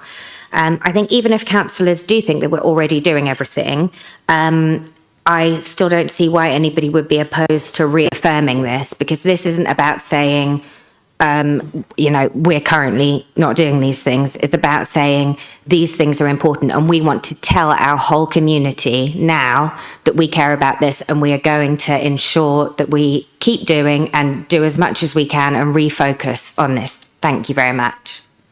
Thank you, Councillor Miller-Jones. Now I go to Julia to close the debate before the vote. Thank you, Chair. A couple of things, really. I have to say that I didn't recognise Councillor Mason's view of the statements in our preamble. They're not political. We aren't blaming anyone in particular. And I think that the statements that we did make actually are incontrovertible. There has been a rise in tension. People are being attacked. People are feeling threatened. So I don't resile for anything we put in there. The attacks on the Jewish community have been appalling and completely unnecessary. But to me, they're an example of what happens when political discourse becomes so violent and so divisive. They're a symptom as well as an appalling result of those divisions. And that is something that we as councillors need to stand up against. Yes, we are already doing most of what's here. Councillor Hood thinks that we're being patronising. I'm sorry she feels that. That certainly wasn't our intention. And I don't really recognise that. What I hope we're doing, and what I hope we all do as councillors, is support our communities, the people we were elected to represent. I think the most apposite comment tonight, in a way, came from Councillor Higgins. She is happy, as I have been, to reaffirm our commitments to be upstanding, to be fit and proper people to represent the people who have put their trust in us. And that means every one of them, whether they voted for us or not.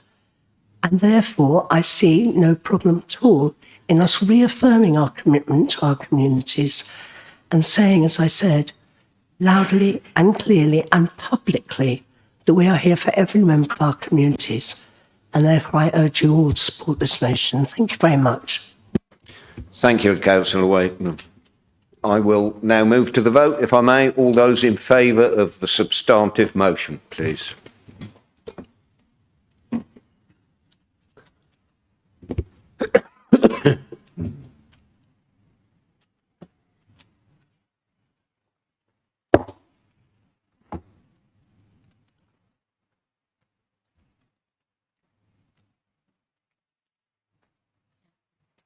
Those against, please.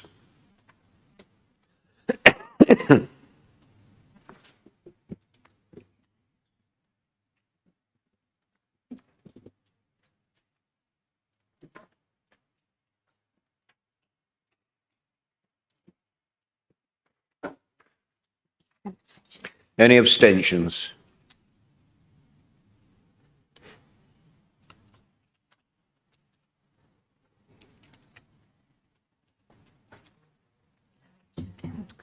The motion is carried. Thank you very much. I should now like to consider the motion on notice contained as paper number COU/WS/25/036 in your packs, and I'll call upon Councillor Jarvis to introduce this item and move the motion. You have 3 minutes, sir. Thank you. Good evening, and a warm Merry Christmas to everyone in this room. I suppose it's unusual to speak on a motion that has such overwhelming support from residents and councillors alike. Newmarket's recycling centre closed its doors in 2018. Since then, the campaign to reinstate a recycling facility in Newmarket has been passionately sustained by local councillors and residents alike, reflecting a long-standing and widely shared commitment to restoring this essential service. Now, Newmarket now is the largest town in West Suffolk without a household waste recycling centre. Residents are expected to make a 26 to 28 mile round trips simply to do the right thing, and this is completely unacceptable. Now, Suffolk County Council, as a statutory waste disposal authority under the Environmental Protection Act 1990, has a duty to provide reasonably accessible recycling facilities. Now, since 2018, that duty has not been met for Newmarket and its surrounding villages, including Exning. Now, Newmarket is being treated differently and without justification to many other major towns in West Suffolk. During a cost of living crisis, it is unfair to expect residents to bear additional fuel costs simply because a statutory service is not being provided, and this places a disproportionate burden on lower income households. A local recycling centre is not a luxury, it is critical green infrastructure. And without it, residents are effectively penalised for trying to act responsibly. The continued absence of a recycling facility in Newmarket risks weakening public confidence in environmental leadership across local government as a whole. We have declared a climate change emergency. Now, that declaration means nothing if residents are forced to burn fuel and increase emissions simply to recycle. Now, this is not ideology. I'm not being ideological. These are targets. It's basic environmental competence in the year 2025. In 2018, Suffolk County Council stated that it had always had the ambition to find a solution for Newmarket. So the question is simple. Where is that ambition now? When millions can be found for recycling centres in Vauxhall and Haverhill and elsewhere, but nothing for Newmarket, the issue is not money, it is priority. The citizens of Newmarket pay their taxes, and this inequality of service must be remedied. So what matters now is restoring fair access to essential waste infrastructure for Newmarket residents. We are not asking for more. We are asking for the same. That is why I'm bringing this motion, to put this issue back on the table in a serious, constructive way, and to make clear that West Suffolk Council unequivocally supports the residents of Newmarket in their long-standing and clearly expressed desire for a local household waste recycling centre. This is the best way for us to progress, and I sincerely invite Suffolk County Council to work constructively with West Suffolk Council on a pathway to reinstating a recycling centre in Newmarket. And I ask all Newmarket District and County Councillors to support this motion this evening. This is an opportunity to demonstrate clearly and publicly that when we say we are working for the people of Newmarket and that we put our town first, we mean it. Ultimately, this is what the people of Newmarket want, this is what they deserve, and it is time for their voices to be heard. Very much. I formally move the motion. Thank you. Thank you. I'd like to call upon Councillor Taylor to second the motion, please. I'm delighted to second the motion and reserve my right to speak. Thank you.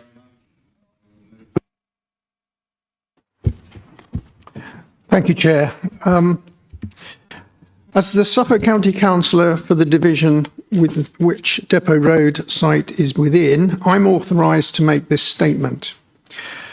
Suffolk County Council remains supportive of reopening a household waste recycling centre in Newmarket. We had a potential funding route as part of our county deal to reopen a site in Newmarket. However, the government scrapped the deal once it came into power last July. This meant that Suffolk County Council no longer had the required level of funding to open a site in Newmarket. Now, That said, the motion is factually incorrect. The third bullet on page 78, I invite officers to confirm whether this is correct, but I don't believe it is. The site was closed by Suffolk County Council over 10 years ago, before Councillor Hood and myself became county councillors, so we were not part of the group that closed it. I was on Forest Heath before it joined St Ed's, and the site was leased to Open Door, who tried to earn revenue providing the service and charging £3 per visit. But they couldn't cover the costs, and they closed the site without surrendering the lease either to West Suffolk or county. During COVID, I worked with Paul West and Richard Smith, the then portfolio holders at Suffolk County Council. I was introduced to FCC Environment, who run all the household waste recycling centres, and they looked at the waste stream of the last year of operation, and it would actually cost $300,000 to process that waste from that site. But we couldn't make progress on that because Open Door held the lease. Newmarket Journal ran a consultation for me to establish whether people were willing to pay, and the answer was no. And at that time, Ian Gallen called me to ask if I was actually going to open it privately, to which I said no, it needs to be council run at no cost to residents. West Suffolk can't really spend the county's money, but if West Suffolk really want to do it, they need to contribute £300,000 per annum to run it. And referring to the resolution at 4, Depot Road site may no longer be large enough for such a site today, and perhaps Hatchfield Farms industrial land would be more appropriate. I support the in spirit, but I can't support this factually incorrect motion and will not be voting for it. Thank you. Thank you very much, Councillor Drummond. Councillor Rachel Hood, please. Thank you. As the other County Council member for Newmarket, I can confirm everything that Councillor Drummond has said. We have been working as long as we've been at the County Council, and in fact I've gotten at the County Council to try and get the recycling centre reopened or a recycling centre in Newmarket. In fact, as long ago as September 2021, I sent this email to one of the directors of West Suffolk Council. Dear X, I'm afraid that I've failed to see why we, that's Andy Drummond and I, can't be sent the lease of the that's been given to Open Door. In order to progress matters with Suffolk County Council, we need all the facts. One fact appears to be that Open Door, whoever they are, that's one question, have a lease at a peppercorn rent. For what? Another question, which is why West Suffolk Council appears to allow to continue. Why? Another question. Indefinitely. Another question, and so on. It's all very well to say that it's confirmed that the lease can be broken should Suffolk County Council seek to reinstate the HWRC, but what does that mean? Another question, and so on. We would ask again, please, that Andy Drummond or I, who am actually a property lawyer, could have sight of this lease. We'd be very happy to come to the West Suffolk Council offices and read it under supervision if that's required, etc., etc. It goes on. I'm boring people with that email, but we have been trying to get the recycling centre reopened, and as Councillor Drummond has said, this motion is factually incorrect, and if West Suffolk Council wishes to assist with getting the recycling centre reopened, it would cost about £300,000 per annum. We all want a recycling centre, but we make ourselves slightly ridiculous if we vote for a motion that is actually factually incorrect. Thank you. Thank you, Councillor Hood. Councillor Tony Brown, please. Yeah, thank you, Chair. I fully support this motion. I'm a Haverhill councillor, but I offer my support to the Newmarket councillors and residents. We nearly lost our recycling centre back in 2015. There's quite a large battle to keep it. We've ended up with a fantastic facility provided by Suffolk County Council. They really pulled out the stops, and we've got a fantastic thing. And Newmarket should have the same. How can you have a town with tens of thousands of people living in it without a proper recycling facility is ridiculous. We get spout on about the greenest county and such like. How do you expect people to drive, 26-mile round trip, to recycle? I should think your fly tipping rates around Newmarket are horrendous, and something's gone badly wrong. The people hopefully have listened to this and will sort it out. It needs sorting out desperately, and Godspeed. Thank you. Thank you, Councillor Brown. Councillor London, please. Thank you very much, Chair. As the District Councillor for Exning, the old market next to Newmarket, I strongly support this motion. But I want to point out the elephant in the room. A town's services are used not just by the people who live in that town, but also by those in the surrounding countryside, and in turn those services are supported by that tax base as well. One of the main reasons why this waste site was closed in the name of efficiency in the first place is because it is on the very edge of the county and was being used by people whose taxes didn't go towards its operation. The people of Newmarket, both on the Suffolk and Cambridgeshire sides, need to have the ability to have their council tax pay for the services that they use. This could be achieved by a boundary review, or, if there isn't the political stomach to do this, by both of Newmarket's county councils or their future unitaries working together. Newmarket is a town straddling a border, and the only way to make sure our services stay open is by recognising this fact and planning accordingly. I believe Waste Services in Cambridgeshire are willing to talk. I hope Suffolk County Council is too. Thank you. Thank you, Councillor London. Councillor Yarrow, please. Kevin Yarrow.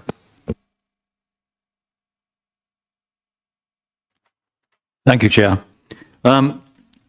I speak as a Newmarket resident of over 25 years, and I can say in that period of time that Newmarket's been ill-served by Suffolk County Council in many respects, and this way in particular. It is, as Councillor London suggests, because we straddle the boundary between Cambridgeshire and Suffolk, and Newmarket is frequently excluded by the distant Suffolk County Council based in Ipswich. Now, as one who's long been engaged in this demand on behalf of our Newmarket residents, I can confirm that Councillor Jarvis's observations are succinct and forensic in both research and knowledge. The detail, such as open door leases, does not change the fact that it is incumbent upon Suffolk County Council as a statutory waste disposal authority to initiate this provision for us in Newmarket. They are fudging, and it is not beyond their wit to do something about it. So I support this motion without reservation. Thank you. Thank you, Councillor Yarrow. Councillor Diane Hine, please. Yes, thank you, Chair. I think there's a few things here. You have to have a licence. The licence is with Suffolk County Council. Presumably at one time it was with them and then it went to Open Door, or who for whatever reason couldn't make a go of it. But I don't think it was ever anything that should have been operated by a charity anyway. I think sometimes when you talk about, well, it's going to cost this, let another council pick it up, what that very often does, it's just moving the goalposts. And really, it's probably very unfair to council taxpayers, because effectively they'd be paying twice. So, but the big thing for me in this is item number 4, where it talks about. I think someone should have muted their phone. I wanted to draw attention to item 4, which talks about collaboration and Suffolk County Council, West Suffolk Council and the Suffolk Waste Partnership working together constructively to see about actually doing something here. I think that's what we're voting for. It's a very sensible thing to do. And personally, can I just say, what I have noticed, and I drive from Bury to London a lot, and it's often noticeable to me that once you get past Newmarket and you're on the way into London, that's where you tend to see stuff's having been dumped on the side of the road. I don't know that that's the cause of this at all. I don't know. But I do think that that can lead to fly tipping and everything else. And I think we do want to shorten journeys. and have less pollution. So I think that what's suggested by this motion, and in particular item number 4, is a sensible collaborative thing to suggest. And for that reason, I'll be voting for it. Behind. Before I move to Councillor Lynch, I think Councillor Andrew Smith wanted to say something. Apologise, Chair. I've got my phone on airplane mode and on silent, so I've just no idea. If there's a 10-year-old in the building, they might be able to help me. All right, so I've done my very best. So my apologies for interrupting you, Councillor Hine. No, thank you, Councillor Smith. Councillor Charlie Lynch, please. Thank you. Yeah, there's not much more the local government could do to be appreciated by the Newmarket residents than open a new or reopen the recycling centre. We were talking about fly tipping. I've seen that. I've seen older people not go to a recycling centre because they can't drive. I've seen families not have time to go and trash build up. But I won't be supporting it for the reasons Councillor Hood and Councillor Drummond outlined.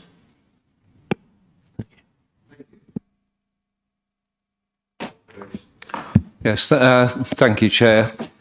I know it's the season of goodwill to all men and women, but I have to say I was a little disappointed to hear from Councillors Hood and Drummond in the way that we did here.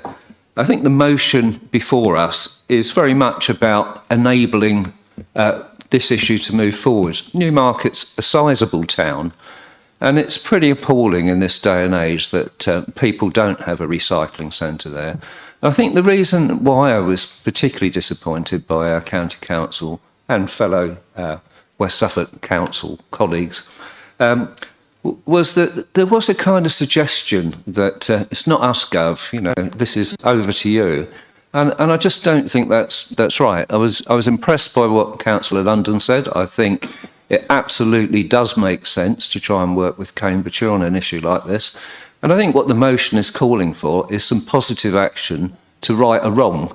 I don't think it's anything more than that. And I don't think we need to argue amongst ourselves over it. I think as West Suffolk councillors, I think we owe it to Newmarket to support them on this issue. Thank you. Thank you, Councillor O'Driscoll. Councillor Adrian Whittle, please.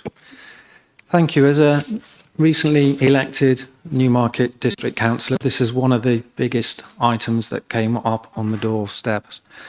Newmarket is one of West Suffolk's major towns. It serves more than 20,000 residents. It remains the only principal town in our district without a household recycling centre.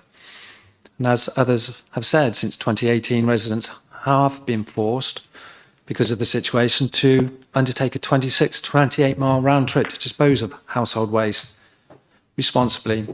Now, for many of our older residents, disabled residents and households without access to a car, this is not simply inconvenient, it's prohibitive. This is not what reasonable access looks like. The residents of Newmarket have for years, they want their recycling centre reinstated. The town council has formally called for it, and local councillors across all parties in Newmarket have supported it. And the public sentiment for this has been unwavering. So it's deeply unfair that Newmarket families must spend more on fuel to simply access a statutory service.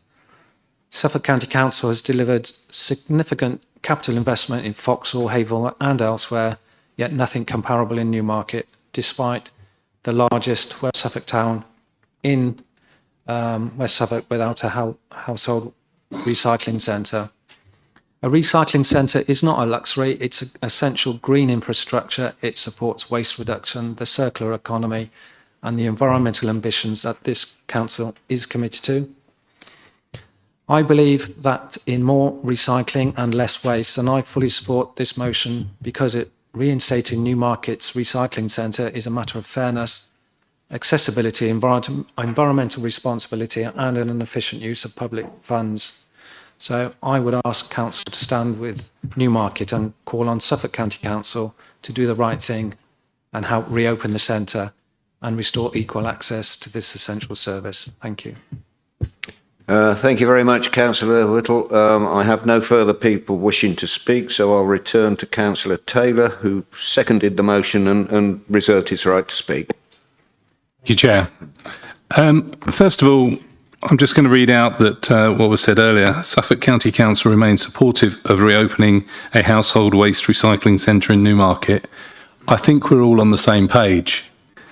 It does come down to, sadly, that it is down to our friends at County who take the responsibility for this.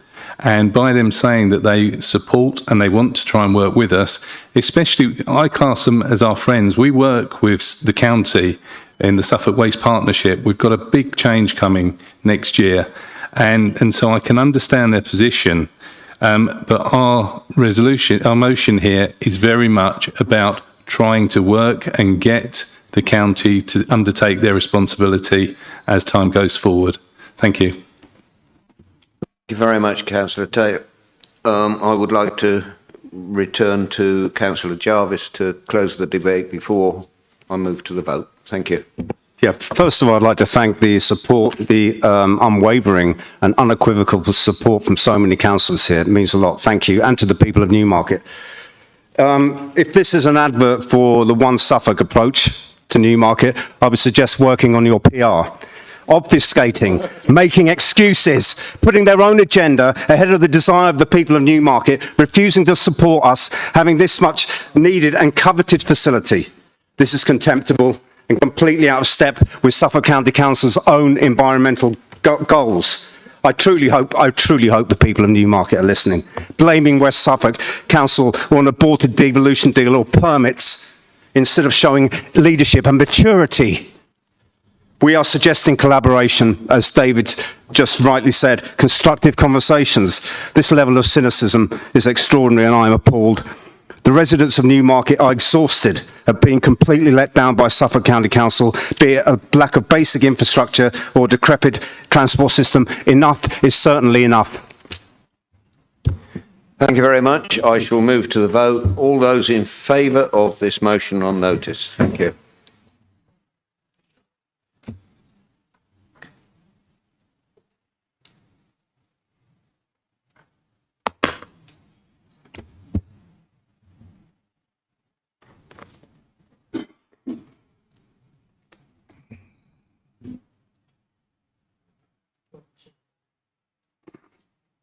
Okay. Those against, please.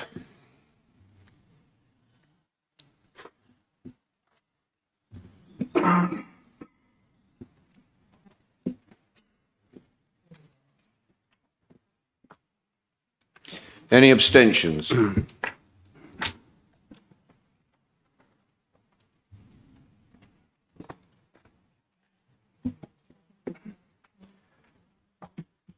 Carried. It is carried. Thank you very much.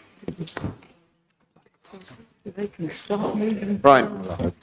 Moving on to item number 17, which is any other urgent business. We have no matters of other urgent business to consider on this occasion. I therefore announce that the business is concluded for tonight's council meeting, and thank you all very much for attending. And I'd like to wish you all a very, very happy Christmas and a prosperous and healthy New Year. Thank you. Thank you very much indeed. Thank you. Good night.